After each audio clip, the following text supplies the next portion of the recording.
Hi. Welcome, everyone. Thank you so much for joining. We're going to be talking about reducing carbon-intensive activity, where we always have Paris. I'm Sam Geall. I'm the executive editor of China Dialogue, which is a bilingual website based in London and Beijing, which is focused on all climate change and environmental issues, with a special focus on China.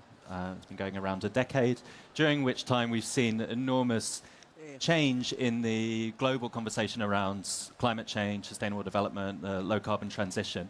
Indeed, a sort of change from, I think, the questions of, are we going to see progress on this? Do governments get it? To really, how is that transition playing out on the ground? And I think we're getting much more into that sort of nitty-gritty conversation in this panel. And it's also a really interesting moment to be discussing it, given that right now we've got the Bonn conference going on, the UN climate conference hosted by Fiji, the first to be held since Trump announced his planned withdrawal from the Paris Agreement. A moment when, even if we are to meet the pledges under the current agreement, the so-called NDCs, the nationally determined contributions that countries have put forward to the UN, we are not at the level of ambition that could keep us to 2 or 1.5 degrees. We're, according to UNEP, we're probably on track for a 3-degree world, even if we were to meet those targets. Plus, we have this announced withdrawal from the Paris Agreement that means there's something of a leadership vacuum at the national government level. So the question becomes, where is that innovation going to come from? What are the sources of, the new sources of power, the new sources of sort of leverage that might scale up that ambition and might sort of unlock some of that innovation and so on that's needed? So I'm really pleased to have a very well qualified panel to be talking about this here. We have on the end Javier Garcia-Martinez from the University of Alicante. We have Carlos Alvarez Pereira from the Innaxis Foundation, Mohan Munasinghe from Planetiers, Femke Groothuis from the X-Tax project, and Michael Kuhndt from the Collaborating Centre on Sustainable Consumption and Production.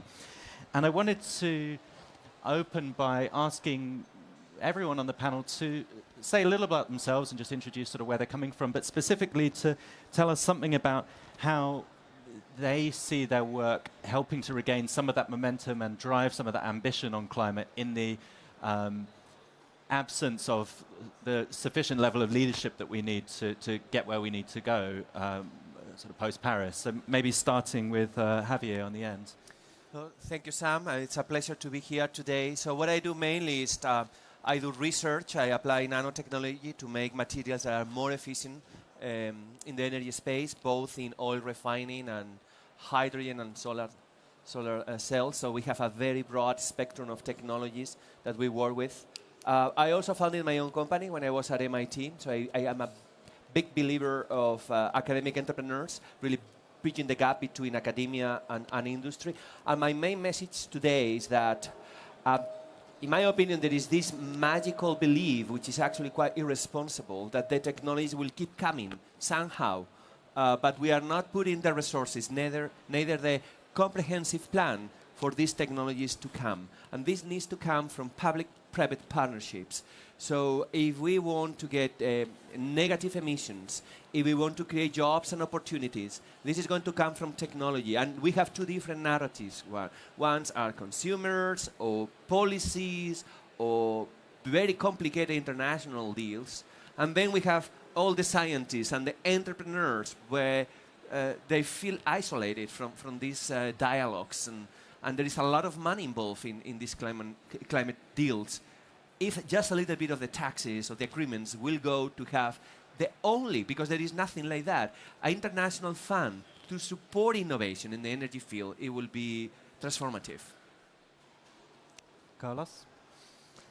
Yes, I would like to, very much in line with you asked for more ambition, and in line with what you said, I would like to open a little bit the framework. Because I think humans, we are very good at denial with bad news, and we are still very much in denial. We still hear the idea, we heard that at the opening ceremony here of the Web Summit, that climate change is just a collateral damage of something which went well otherwise. And I think this framework is too narrow. No, it's not a collateral damage, it's a structural feature of our development system, of our economy has been conceived and the development model has been conceived. So actually, we have been not taking into account for many, many years, decades, not to say centuries, the negative externalities of our development model. That has not been taken into account in the accounting. So for instance, one of the gridlocks we have is that we think we have a lot of wealth. We have built up a lot of wealth, which is to a large extent fake, because it did not take into account those negative externalities. So we have to take this more systemic, holistic perspective to say, well, sorry, but we will have to do regarding climate change, but not only, we will have to do a massive write-off, which will happen anyway in tragic manners or in a more structured way. But we will have to do that write-off to give a chance to imagination, to come with many different kinds of tools, but without that write-off, it will not happen. I think from a systemic perspective, this is a big, big challenge, a challenge we are not able yet to understand, which is the challenge of how do we create high levels of well-being with low ecological footprint, not only carbon footprint, but ecological footprint, which is wider. And for that, we will need tons of imagination and to act at very different leverage points of the system. And I think in the panel, we have good examples of leverage, of actions which can be made at different leverage points, but in an holistic perspective. By the way, imagination could have prevented the whole thing, if the systemic conditions were met at the beginning, because I don't know if you are aware, but the first operational solar machines were developed in 1850s, in the 1850s. So more than a century and a half ago. And still today we don't use solar energy as the main source of energy. Mohan, where are we going to find ambition? Thank you, Simon. First, I've been working on poverty and sustainable and development and climate change issues for 40 years, more than the age of many of the people at the forum. So there is a kind of a deja vu in what I have to say. I echo some of the sentiments made earlier. First is that climate change cannot be looked at in isolation. It's part of the sustainable issues range that we face, including poverty. So we need an integrated approach and integrated solutions, and they are available. It is just lack of leadership at the very top level that is and a failure of implementation or lack of political will. And this is where I think some of the proposals made as far back as 1992 at the Rio Earth Summit, where I presented, among others, a framework called Sustainomics. Some of the principles are still very valid. I mean, one of them which now is trotted out is under people, planet, and profits or prosperity, is the old sustainable development triangle, which I presented: economy, environment, and society, that we have to have those in balance in order to go towards sustainable development. We have to have a stakeholder triangle. It's not only governments who have failed to deliver solutions, but also business, which is very well represented in this forum, plus civil society, all working together. We also have to have a kind of an incremental approach, in a sense, which I call making development more sustainable. It's like climbing a mountain, that in order to get to the peak, you take one step at a time. But a lot of the things that we need to do are pretty obvious, and we can do it ourselves. We have to empower ourselves. When we leave the room, we switch off a light, we turn off a tap, we plant a tree. People forget that they are kind of dazzled by technology and looking for big solutions. Sometimes, as if Schumacher said, small is beautiful. Individual actions, empowerment, particularly through civil society, is as important as the technology. I would also add that the recent thing which I've worked on is something called the balanced, inclusive green growth pathway. It's a sustainable development triangle because inclusive means society, green means environment, growth means the economy. But there are very practical policy tools available to do that. And technology and you, all of you out there, have a very important role, but you have to understand how this path can be an expressway to sustainable development if we follow it. Otherwise, as was said earlier, we're kind of flailing away, and even the pledges now for climate, we're heading towards a 3-degree world, not 1.5, not even 2. And when developing country leaders ask me, I tell them, look, your first thing is adapt, because whatever you do or whatever everybody else does, there is going to be some climate change. Protect your poor. Okay? So it's that kind of grim situation. We need the innovation to break out of this. And in a sense, my generation has not done so well, but I'm looking at the bright young faces, and I think it's going to be your world. You have to solve the problem. One last point, I mean, one of the things that has energized me here is the buzz that you feel. It's a kind of a frenetic energy, but I would caution and also say you need focus, that this energy has to be focused in order to solve the problem. So that is something that you need to cultivate. We can talk more about it later. Let me stop there. Thank you. Femke. Thank you. My name is Femke Groothuis. I'm president of the XTEX project, and we look at the role of tax in the transition to circular economies and inclusive economies. And I'm quite hopeful because Paris has set something in motion, right? It's going to be unstoppable, even though we need to step up much more. But businesses are actually playing a role in that as well. They are stepping up. Almost 90% of global business, big corporations have carbon reduction targets. Dozens of companies have joined the RE100 renewable energy commitment. And more than 1,300 businesses are including in their books a fictitious or self-imposed carbon tax, expecting governments to act soon and pollution not being free anymore in future. They are anticipating this future. And the only thing is that businesses cannot do this alone. And I might quote Paul Polman, the CEO of Unilever, who said, companies cannot do this alone. Internal carbon prices can only be sustained if that price materializes in the real economy through policies that create a level playing field. And that's a very good point, because taxes on natural resource use are very low in our societies, and 75% of carbon emissions are currently unpriced, so they're tax-free, they're free of charge.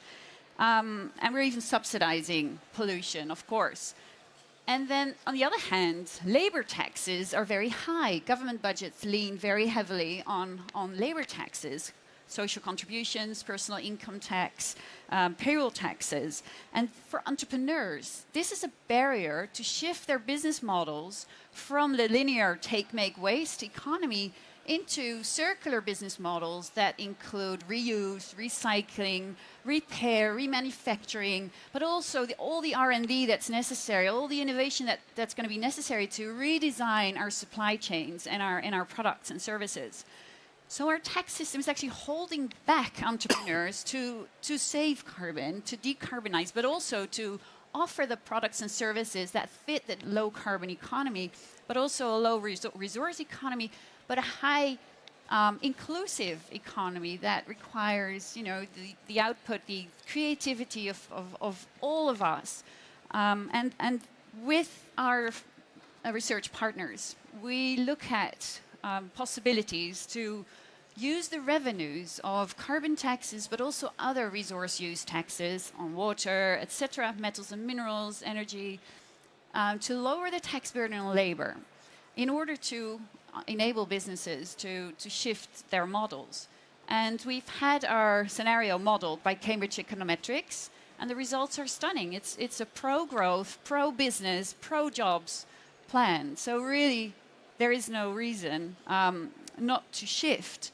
And the title of this session was something about wiping billions off the profits of businesses, but it's not about that. It's about shifting financial incentives so businesses who are polluters will pay, and the ones who create jobs, benefit and can grow and scale up. Indeed, the global goals, and that's such a fascinating thing about it, they marry the environmental side and the social side.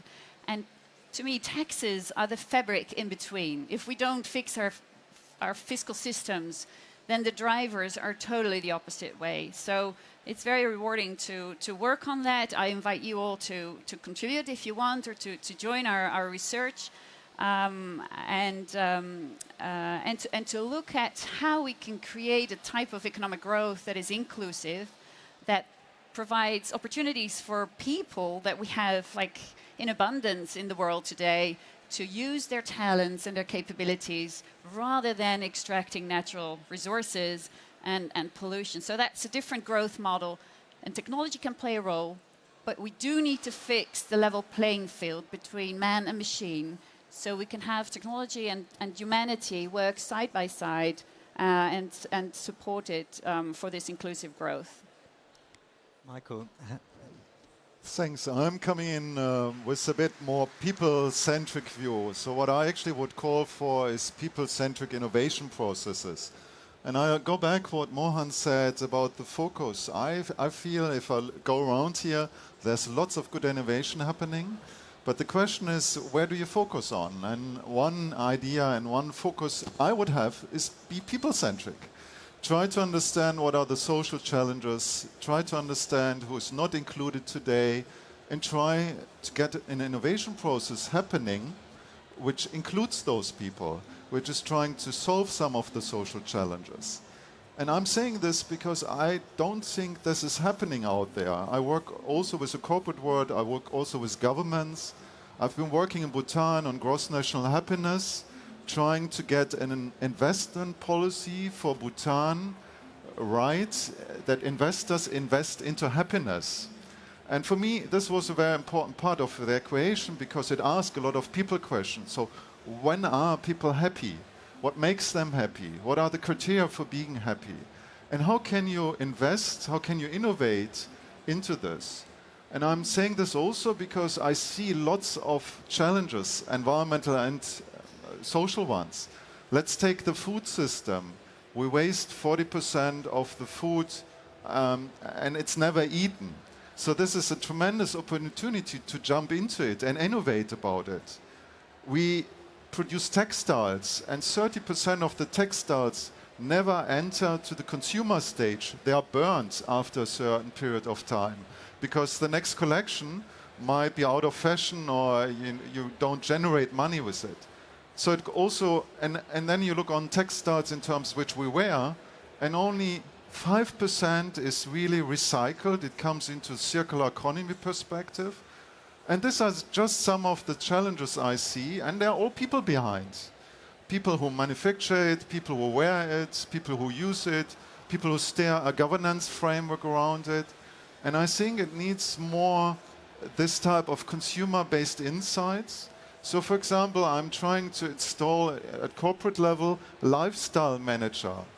I discuss with corporate entities, how can you bring 100% sustainability to your organization? Not 5%, not 3%, not greenwashing, not a bit pilot project, but how can you make your organization 100% sustainable? And what it take for you? And then actually you need to start which people you have in the organization, what contracts do you have with your supply chain, what contracts you have with your employees. Are they inspired to look onto CO2 reduction? Are you looking into sustainability from a contractual perspective also with your employees, with your supplier? And I think there is quite a bit of opportunity space in this area. And one other issue I have, if I look on this meeting here, I'm not sure if it's an equal representation. I feel we run into the next revolution of building a new infrastructure, And I'm not sure where civil society organizations are there. Do they discuss this? Do they know about it? Can we invite them to discuss those issues which are just happening as we speak? And again, maybe get also the people-centric mindset into the innovation process. So just some insights. So it seems there's an enormous scale of transformation needed in the real economy. Everyone seems to be agreed that we have enormous technological challenges facing us in terms of, for example, the Javier mentioned the scale of negative emissions technologies that would be part of any emissions budget that keep us on track for Paris targets, and the need to scale renewable energy to shift away from coal. And all of this needs to be underpinned by quite a different type of economic structure. So looking for actually where there might be some disagreement in the sort of pathways for how we get there. I'm interested actually in the role of the state versus markets and different sorts of instruments that could help. And I noted, Javier, that you talked, for example, about the role for public-private partnerships and R&D from companies. But from my perspective, innovation and innovation breakthroughs, when they've occurred, have always been driven by massive public investment, by a state that is willing to really back these kind of moonshot-type projects. Yeah. Can we really see the kind of level of transformation investment in innovation that we need without that level of state, national, public investment? Well, I think that is the mistake, that we are still thinking about national investment. I was talking about international efforts. If we can agree on taxes, if we can agree about reducing CO2 emissions, how we cannot agree on a big international fund to support the kind of technologies that we need? Again, it's magical thinking to believe that this technology will come. But in the labs, and mainly funded by national grants, very minor, very small in scale, we have technologies now like artificial photosynthesis, which is taking CO2 from the atmosphere and converting that into solar fuels. We have CO2 used as a raw material to make plastics. We have data that proves that CO2 can be reduced to fuels with hydrogen. So all these technologies in a very early stage are in all these different universities and national labs waiting for an international fund on research for energy. I'm very happy reducing labor taxes. That's fine. But I'm worried next time government is going to need a little bit more of cash, that is going to increase that taxes again. So a very good and very effective way to make use of the revenue from taxes is to create an international fund, so we will not have the problem of national governments not investing enough. We have a big chunk of money for this. And then on the private sector, I think that is the main obstacle here. If we see the figures, how much of the revenue from the big corporation is invested in R&D? Tiny. And in real R&D, tiny. And in real R&D for reducing CO2 emissions, non-existent. So this fund that I am advocating for, it should come not only from taxes, not only from national science foundations, but also from companies that should chip in this effort that is not going to come just from universities. It needs to come from everybody. And finally, the main obstacle, in my opinion, is that these big energy corporations are so big in the marketplace that there is no room for entrepreneurs. We cannot compete with the big guys because the states have all the laws and all the systems to protect the big corporations. Of course, they need resources and stability and whatever reasons we can think of for the big corporations to benefit from the state. But if there is no room for real competition in the energy sector, how the energy entrepreneurs can create new companies that are going to make a difference?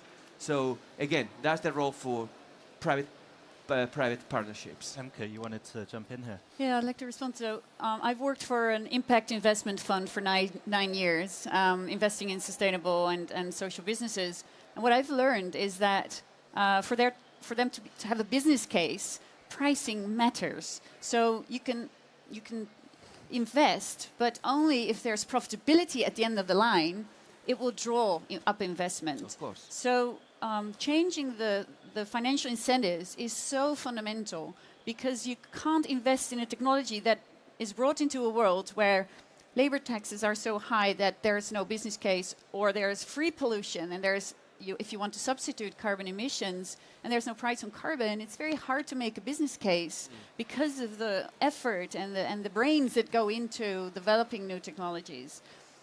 So for there to be a surge of investment in clean technology, it's so fundamental that we shift financial incentives for entrepreneurs to move from focusing their creative force on reducing headcount and creating technologies to achieve that, towards creating technologies that actually solve big problems that we have, and to sort of free up, to unleash this power. We do need to change financial incentives as well. Mohan, you wanted to jump in? Just to react to the flow of conversation, just let me encapsulate the urgency of the problem we face. I always give this example. If you look at the ecological footprint of humanity, which is a concept of how much resources we use, we're already using about 1.7 times what the planet can sustainably support. By 2030, we will need 2 planets worth, right? Who is doing the consuming? 85% of the consumption is done by the richest 1.4 billion people. So I've asked this question from world leaders, much to their embarrassment in many fora. If the rich are already consuming more than 1 planet worth, and this is not just climate, it means all of the resources, minerals, food, water, energy. Where are the resources to help bring the poor out of poverty? We are every day promising to raise them out of poverty. So it's very urgent. But I agree that prices and taxes are very important as a short-run tool to get the thing moving, right? So, but we have to be clever. I mean, we have to think of revenue-neutral taxation, because people don't want more taxes.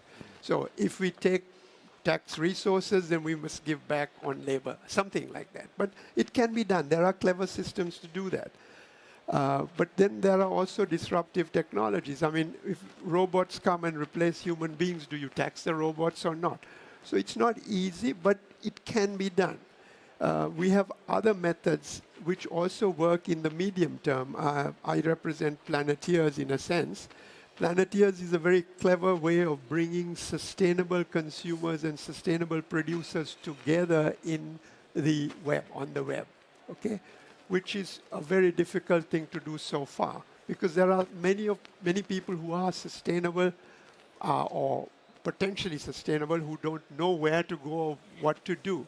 And this is a way of doing that. And all tribute to Planetiers for doing that.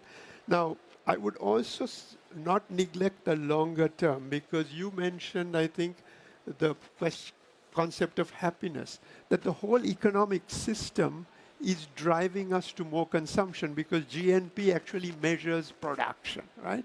But I have worked on concept of gross national happiness, for example, with the Kingdom of Bhutan. And we all know happiness doesn't come only from more consumption. Of course, if you're very poor, you need to raise your level of consumption. But for most of us who are better off, we need more leisure, more time with family, friends, and so on.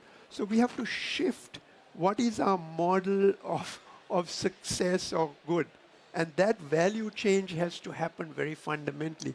From the lower stage, I look at my grandchildren, and that's where we have to start, and it will take a long time.